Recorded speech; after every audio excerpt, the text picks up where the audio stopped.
सभी छात्रों को सुबह का नमस्कार। तो आज हम 8वीं कक्षा के 8वें जो एक छुट्टी पत्र यहाँ पर आपको अध्ययन के लिए दिया गया है, जो यहाँ पर शाम पर लिखा है छुट्टी पत्र। छुट्टी पत्र हम किस प्रकार लिखते हैं? हम कन्नड़ में छुट्टी पत्र लिखे हैं और यहाँ पर देखिए हिंदी में जो हम छुट्टी पत्र कैसे लिखें, आज हम इसके बारे में अध्ययन करेंगे। तो सभी छात्र पृष्ठ संख्या 58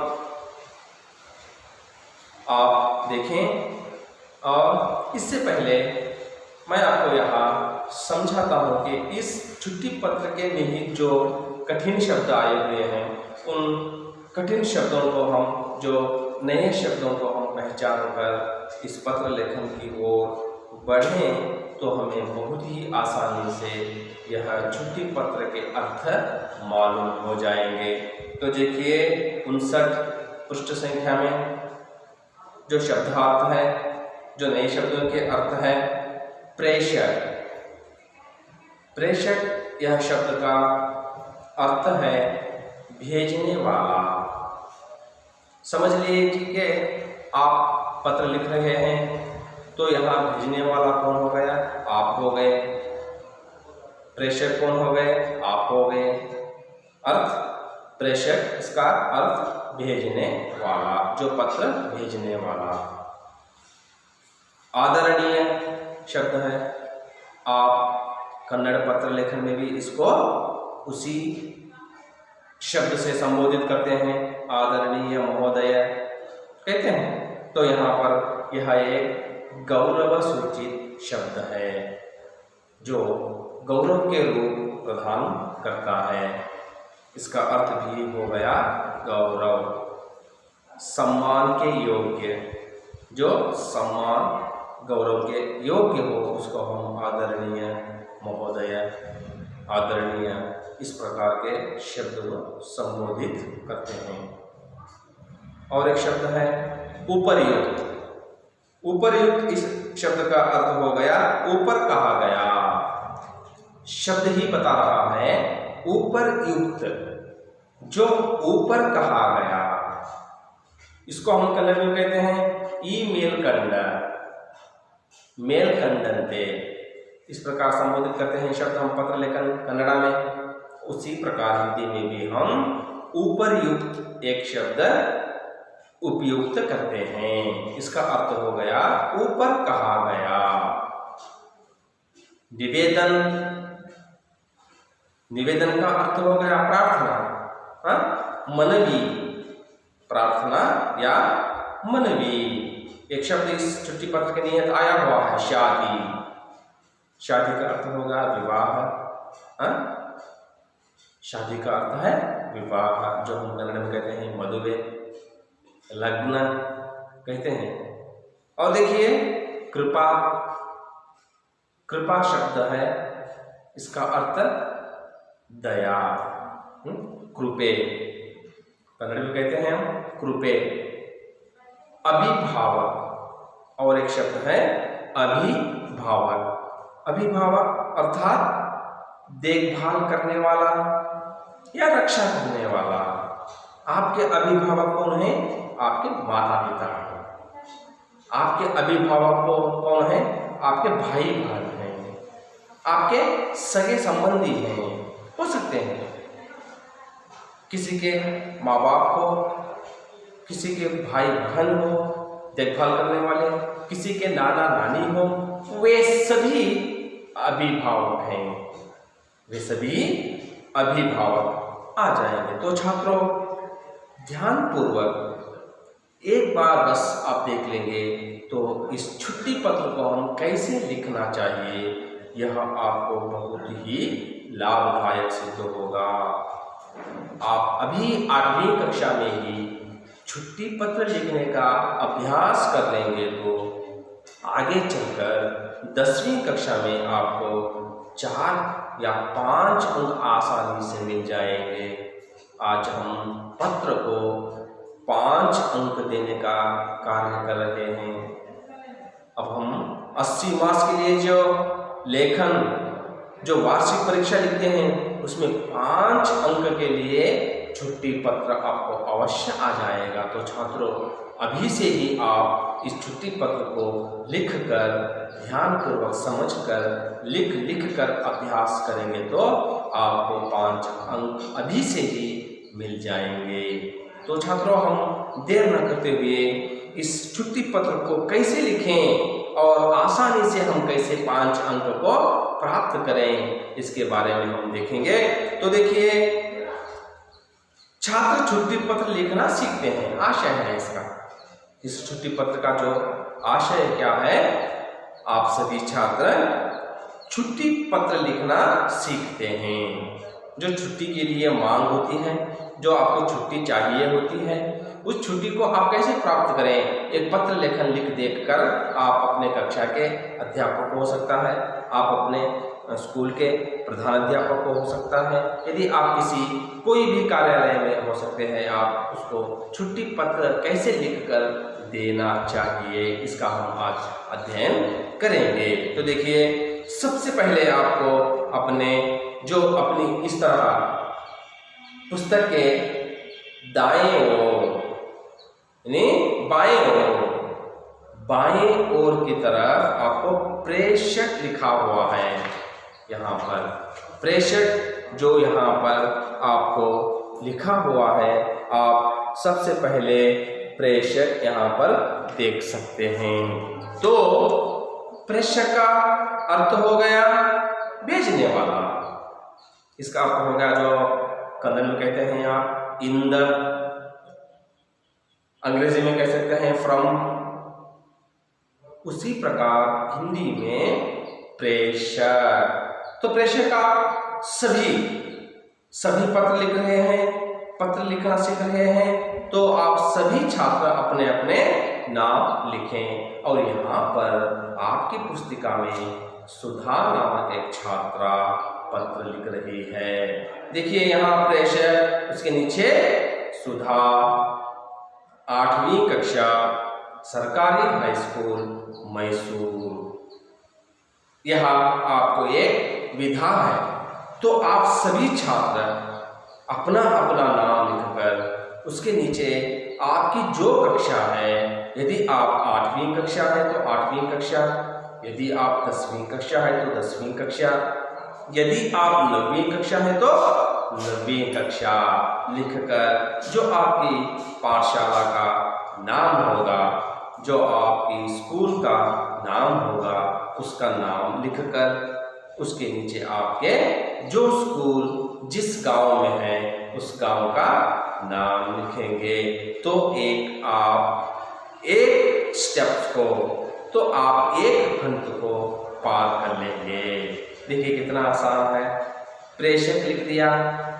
तो चलिए मैं एक आपको नाम के साथ एक पत्र अभ्यास करवाता हूँ। रवि, उसके नीचे 8वीं कक्षा और उसके नीचे SNBK प्रौढ़शाला। हमारी जो अभी पाठशाला है SNBK प्रौढ़शाला, संक्षिप्त में इसका पूर्ण नाम हो गया श्री निंगप्पा बसप्पा कपूर प्रौढ़शाला हो गया। किस गांव में यह शाला है? देवी वसूल। तो आपको यहाँ एक अंतर पार हो गया। एक जो उसका कार्य था, प्रेषक का जो लिखना था आपको, वह आपको ज्ञात हो गया। रवि 8वीं कक्षा। आप अभी इस रवि नाम निकालकर आप अपने अपने वहाँ नाम लिख सकते हैं। आप यदि इस पाठशाला में है तो इस पाठशाला का नाम लिखिए, दूसरे पाठशाला में है तो दूसरे पाठशाला का नाम लिखिए। आप जिस पाठशाला में रहते हैं उस पाठशाला का नाम लिखिए। इस प्रकार आप लिखकर प्रेषक का वह एक जो हंत होता है उसको पूर्ण कर लेंगे और फिर सीधा उसके नीचे सेवा में। किनकी सेवा में? आपको किसको पत्र लिखना है? किसको पत्र लिखना है? आपको अपने कक्षा अध्यापक के लिए, अपने कक्षा अध्यापक के लिए। कक्षा अध्यापक इसका अर्थ होगा कन्नड़ में तरगति शिक्षकರು। तो आपको कक्षा अध्यापक को पत्र लिखना है। ये क्या 2 दिन या 3 दिन की छुट्टी के लिए। तो देखिए यहाँ पर सेवा में लिख दिया आपने। सेवा में लिखकर सीधा उसके नीचे कक्षा अध्यापक। यदि आप कक्षा अध्यापक को लिख रहे हैं तो कक्षा अध्यापक लिखिए। यदि आप प्रधान अध्यापक को लिख रहे हैं, जो कन्नड़ में कहते हैं मुख्योपाध्यायರು, जो हिंदी में कहते हैं प्रधान अध्यापक को लिख रहे हैं, तो यहाँ पर कक्षा अध्यापक हटाकर प्रधान अध्यापक लिख दीजिए। उनको हो गया पत्र। और उसके सीधा नीचे लिखिए सरकारी हाई स्कूल मैसूर, यहाँ पर लिखा गया है। यहाँ पर आप ध्यान रखना चाहिए, जिस पाठशाला में आप पढ़ रहे हैं, जो आपने प्रेषक ऊपर लिखा है ना, प्रेषक रवि 8वीं कक्षा SNB के प्रौढ़शाला देवी मसूरू, आपने जो लिखा उसी पाठशाला के आपके कक्षा अध्यापक होंगे या उसी पाठशाला के आपके प्रधान अध्यापक होंगे। यहाँ पर आपको क्या लिखना है, सेवा में कक्षा अध्यापक SNB के प्रौढ़शाला देवी मसूरू, उसी स्कूल के अध्यापक जो हैं, इसलिए आपको वही स्कूल का नाम यहाँ पर फिर से लिखना होगा। यह हो गया दूसरा अंक। जो दूसरा भाग था वह दूसरा भाग आपने ठीक कर लिया। तो ठीक उसी के थोड़ा सा नीचे, जरा सा नीचे आप लिख दीजिए आदरणीय महोदय। आप वहां पर मेरे प्यारे कहां पर लिख सकते हैं, ये किसी और पत्र लिखते समय। यहां पर तो आपने अपने कक्षा अध्यापक को लिख रहे हैं। आपसे बड़े, आपसे उन्नत स्थान में रहने वाले, उनको लिखते समय आपको कैसे लिखना है, संबोधित शब्द आदरणीय महोदय। गौरवान्वित जो हम कन्नड़ में कहते हैं, यहां पर आपको आदरणीय महोदय लिख दिया। तो ठीक उसके थोड़ा सा नीचे आप लिख दीजिए विषय। जो विषय आपको लिखना है, जो विषय को आप छुट्टी मांग रहे हैं अपने कक्षा अध्यापक को, उस विषय को यहाँ पर संबोधित करना है, यानी लिखना है। विषय लिख दिया और दो छोटे से यहाँ पर नुक्ते रख दीजिए। इसको हम अंग्रेजी भाषा में कहते हैं सेमीकोलन। वहां पर रख दीजिए और उसका विषय का नाम लिखिए। क्या हो गया विषय? 2 दिन की छुट्टी की प्रार्थना, या 3 दिन की छुट्टी की प्रार्थना, या 1 दिन की छुट्टी की प्रार्थना। आपको जितने दिन की छुट्टी चाहिए उतने दिन की आप इस विषय में लिख सकते हैं। तो यहाँ सुधा ने कितने दिनों की छुट्टी के लिए लिखा है? 3 दिन की छुट्टी की प्रार्थना हेतु इन्होंने यहाँ पर लिखा है। विषय हो गया। आप वहां पर 1 दिन छुट्टी लिख सकते हैं, 2 दिन की छुट्टी लिख सकते हैं, 3 दिन की, 4, 5, वैसे ही आपको जितने दिनों की छुट्टी चाहिए उतने दिनों की छुट्टी आप वहां लिख सकते हैं। और देखिए सीधा उसके थोड़ा सा नीचे ऊपर युक्त शब्द जो यहाँ पर हमने उपयोग किया है, जो आपने नए शब्दों में इसके अर्थ पढ़ा था, ऊपर कहा गया। मालूम हो गया आपको? ऊपर युक्त इसका अर्थ है ऊपर कहा गया। कहाँ ऊपर कहा गया? सीधा उसके थोड़ा सा ऊपर हमने लिखा है 3 दिन की छुट्टी की प्रार्थना हेतु। विषय में जो लिखा है ना, वही यहाँ पर संबोधित होता है। ऊपर योग विषय के संबंध में, देखिए यहाँ पर सुधा लिख रही है ऊपर योग विषय के संबंध में। जो हमने विषय में लिखा है उस विषय से संबंधित, उस विषय से संबंधित आपसे निवेदन है कि मैं आपसे निवेदन करती हूँ, मैं आपसे प्रार्थना करती हूँ कि दिनांक 4/10/2017 से दिनांक 6/10 2017 तक मुझे अपने भाई की शादी में भाग लेने के लिए बेंगलुरु जाना है, इसलिए मैं विद्यालय नहीं आ सकती। देखिए यहाँ पर सुधा ने जो विषय लिखा है वो शादी में भाग लेने का, विवाह में भाग लेने का विषय यहाँ पर सुधा ने लिखा है। आप यहाँ पर कोई भी विषय लिख सकते हैं। यदि आप यहाँ पर मेरी तबीयत ठीक नहीं है, यह विषय भी लिख सकते हैं। मेरे माता की तबीयत ठीक नहीं है, यह विषय भी लिख सकते हैं। मेरी बहन की तबीयत ठीक नहीं है, यह विषय भी लिख सकते हैं। मैं अपने वैयक्तिक कार्य के लिए गांव जा रहा हूँ, यह भी लिख सकते हैं। और मुझे कोई चोट आ गई है इसलिए मैं स्कूल नहीं आ सकता, यह भी लिख सकते हैं। कोई भी कारण यहाँ पर आप लिख सकते हैं। इसलिए यहाँ सुधा ने लिखा है, एक शादी में, अपने भाई के शादी में भाग लेने का कारण उन्होंने यहाँ इस छुट्टी पत्र में लिखा है। तो चाहे आप कोई भी कारण यहाँ पर लिख सकते हैं। तो यहाँ पर सुधा ने कहा है, ऊपर के विषय से संबंधित मैं आपसे प्रार्थना करती हूँ, आपसे निवेदन है कि मैं 4/10/2017 से लेकर 6/10/2017, कितने दिन हो गए? 3 दिन हो गए। 4, 5 और 6, 3 दिन हो गए। इन 3 दिन की छुट्टी के लिए तक मुझे अपने भाई की शादी में भाग लेने के कारण बेंगलुरु जाना है। या तो आप किसी दूसरे गांव का नाम यहाँ लिख सकते हैं।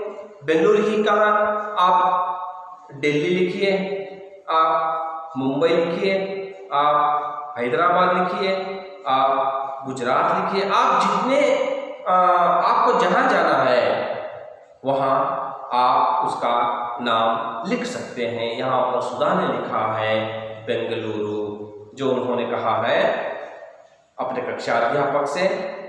उपयुक्त विषय के संबंध में मैं आपसे निवेदन करती हूँ कि दिनांक 4/6/10/2017 से लेकर 6/10/2017 तक मुझे अपने भाई की शादी में भाग लेने के लिए मैं बेंगलुरु जा रही हूँ, इसलिए मैं इन 3 दिनों विद्यालय नहीं आ सकती। तो आपको मालूम हो गया, हाँ, यदि यह सुधा अपने भाई की शादी में भाग लेने के लिए बेंगलुरु जा रही है तो विद्यालय कैसे आ पाएगी? नहीं आएगी ना। इसलिए देखिए आगे, अतः आपसे प्रार्थना करती हूँ कि इन 3 दिनों की छुट्टी देने की कृपा करें। देखिए कितना संक्षिप्त में सुधा एक छुट्टी पत्र लिखा है यहाँ पर। अतः मैं आपसे प्रार्थना करती हूँ, आप मुझे इन 3 दिनों की, जो मैंने कहा है अब यहाँ विषय में, इन 3 दिनों की आप मुझे छुट्टी देने की दया करें, कृपा करें। हाँ, इतना लिखते हुए धन्यवाद सहित, और वहाँ सुधा लिखा है धन्यवाद के साथ। मैं आपको धन्यवाद करते हुए, धन्यवाद के साथ मैं इस पत्र को समाप्त करती हूँ। इसका अर्थ हो गया, धन्यवाद सहित आपको लिखना है और सीधे जो अपने इस प्रकार आपने लिखते जा रहे हैं और सीधे आपने दाएं ओर, अपने दाएं ओर आपने लिखना है आपकी आज्ञाकारी छात्रा। यदि लड़की है तो छात्रा लिखें, यदि लड़का है तो छात्र लिखें। छात्र पुल्लिंग शब्द है, छात्रा स्त्रीलिंग शब्द है। लड़की लिख रही है तो छात्रा लिखें और लड़का लिख रहा है तो छात्र लिखें और सीधा उसके नीचे आपका नाम लिखें। यहाँ पर सुधा ने जो लिखा है, अपने अपनी पुस्तकें आप देखिए, यहाँ पर सुधा ने जो लिखा है, आपकी आज्ञाकारी छात्रा सुधा, और सीधा उसी के पत्र के जो बाएं ओर लिखा है सुधा ने अभिभावक के हस्ताक्षर, अपने जो रक्षा करने वाले होते हैं, माता पिता होते हैं, मैंने बताया आपको, अपने माता पिता हो सकते हैं, अपने भाई बहन हो सकते हैं, अपने नाना नानी हो सकते हैं और अपने सगे संबंधी हो सकते हैं। कोई भी आपको आपकी रक्षा कर रहा है वही आपके अभिभावक होंगे और उनकी आपने यहाँ पर हस्ताक्षर करवाई हो। उस हस्ताक्षर के आप यहाँ पर, हस्ताक्षर का अर्थ हो गया सिग्नेचर, जो हम अंग्रेजी में कहते हैं और कन्नड़ में कहते हैं सही। तो यहाँ पर सीधा उस पत्र के बाएं ओर अभिभावक के हस्ताक्षर करवाएं और उसके दाएं ओर आपकी आज्ञाकारी छात्र, जो तुमने कन्नड़ में कहते हैं तम्मा नंबुगेय, इंति तम्मा विश्वासी, इंति तम्मा नंबुगेय, यह दो शब्द आप कन्नड़ के पत्र में संबोधित करते हैं। उसी तरह आप यहाँ पर भी संबोधित करते हैं आपकी आज्ञाकारी छात्रा, आपकी प्रिय छात्रा। इस प्रकार आप यहाँ पर कुछ शब्द संबोधित करके लिख सकते हैं। सीधा उसके नीचे आप लिखें अपना नाम। तो देखिए छात्रों, आप कभी इस पत्र को लिखने का नहीं भूलेंगे। तो आपने बहुत ही अच्छे ढंग से यहाँ पत्र लिखना अब समझ लिया। तो यहाँ पर आप यहाँ भी एक समझ लें, यहाँ पर विषय में जो आप लिखते हैं उसी के आधार पर नीचे का जो क्लेवर होता है वहाँ पर आपको लिखना पड़ता है। तो मैंने आपको बताता हूँ, यहाँ पर सुधा ने 3 दिन की छुट्टी की प्रार्थना हेतु लिखा है। यदि सुधा ने वहाँ पर 1 दिन की छुट्टी की प्रार्थना हेतु लिखा हुआ तो नीचे विषय में क्या आ जाएगा, तो मैं बताता हूँ, देखिए ध्यानपूर्वक। उपर्युक्त विषय के संबंध में आपसे मैं निवेदन करती हूँ कि मुझे दिनांक, एक ही दिनांक चाहिए आपको, उस दिनांक लिखिए। मुझे 1 दिन की छुट्टी चाहिए, सीधे लिख दीजिए 1 दिन की छुट्टी चाहिए। मेरी तबीयत ठीक नहीं है, मुझे गांव जाना है, या मुझे किसी की शादी में भाग लेना है, या मुझे कोई उत्सव में जाना है। इस प्रकार आप लिख के कृपा मैं आपसे निवेदन करती हूँ, ये 1 दिन की छुट्टी देने की आप कृपा करें, धन्यवाद सहित। यहाँ पर आप धन्यवाद सहित मध्य में लिख सकते हैं।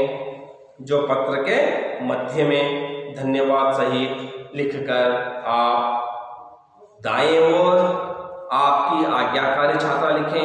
यदि लड़का लिख रहा है तो आपका आज्ञाकारी छात्र लिखें, अपना नाम लिखें। बाएं ओर लिखें अभिभावक के हस्ताक्षर लिखें, जो अपने अभिभावक हैं उनके हस्ताक्षर वहाँ करवाइए। तो वहाँ पर आपका पत्र क्या हो जाएगा, एक व्यवस्थित रूप से आपका एक पत्र तैयार हो जाएगा। तो आप इस प्रकार पत्र लिख सकते हैं। तो छात्रों, आशा करता हूँ आप इस पत्र को एक बार व्यवहारिक पत्र लिखें और दूसरी ओर एक ज्ञान पत्र लिखें, छुट्टी पत्र लिखें। तो आप 2 पत्र लिखकर मुझे दिखाएं। उसमें आपकी जो गलतियां होंगी, कोई भी कठिनाइयाँ, त्रुटियाँ होंगी, उन त्रुटियों को मैं बराबर करके आपको फिर से बताऊंगा। आप एक व्यवहारिक पत्र लिखें और एक छुट्टी पत्र लिखकर मुझे अभी दिखाएं।